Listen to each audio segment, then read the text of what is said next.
So this will be Mr. Modi's sixth visit to the United States, but his first as a state guest. The difference between a state guest and an official guest is when you come here as a state guest, you stay at the White House State Guest House, and then the White House is decorated with Indian and American flags.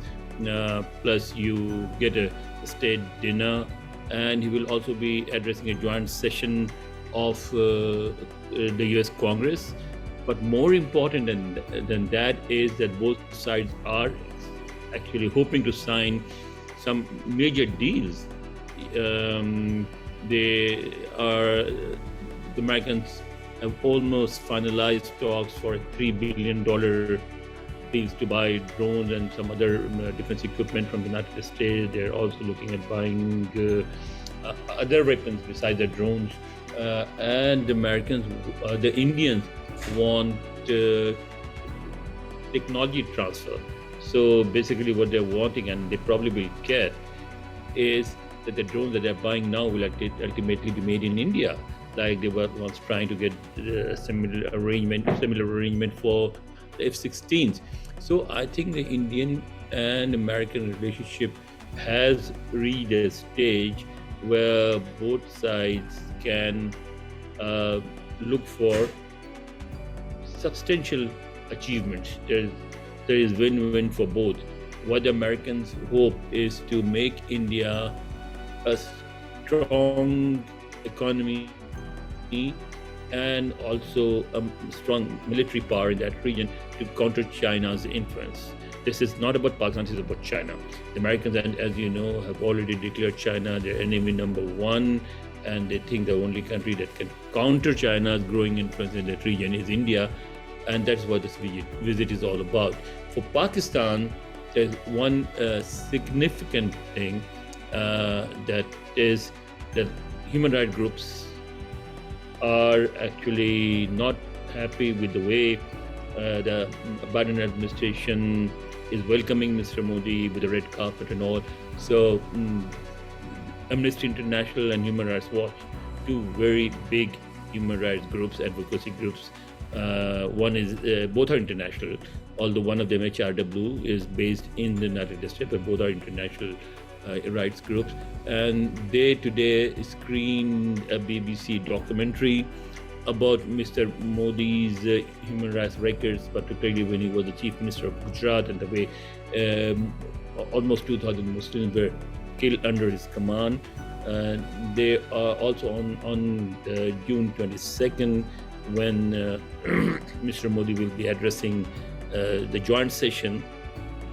Some US lawmakers, particularly Ilhan Umar, have arranged a seminar on Mr. Modi's human rights records. So while he will be addressing the Congress, at least some lawmakers and then representatives from HRW, Amnesty International, and other rights groups, and an Indian leader who heads a group called Hindus for Human Rights. They will be speaking at this seminar, talking about how Mr. Modi and his government have marginalized religious and ethnic minorities in India. So that is a significant development. People are talking about it, and HRW has also urged the Biden administration and congressional leaders to discuss human rights issues with Mr. Modi and to urge him to soften his attitude towards Muslims and other minorities. Well, as I said before, they have reached a level where both sides can look for larger and more substantial cooperation. India's main objective is to get modern technology from the United States. The United States has been against it. It does sell you modern weapons, but it does not transfer technology.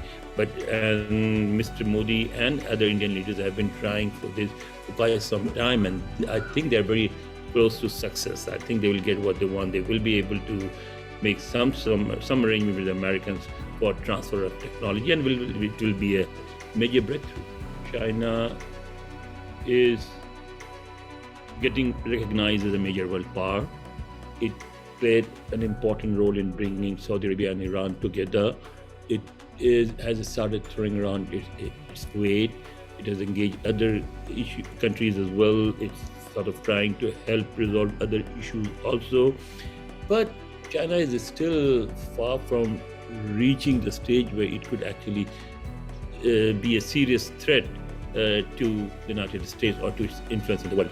But yes, it definitely is a nation that is watched in Washington.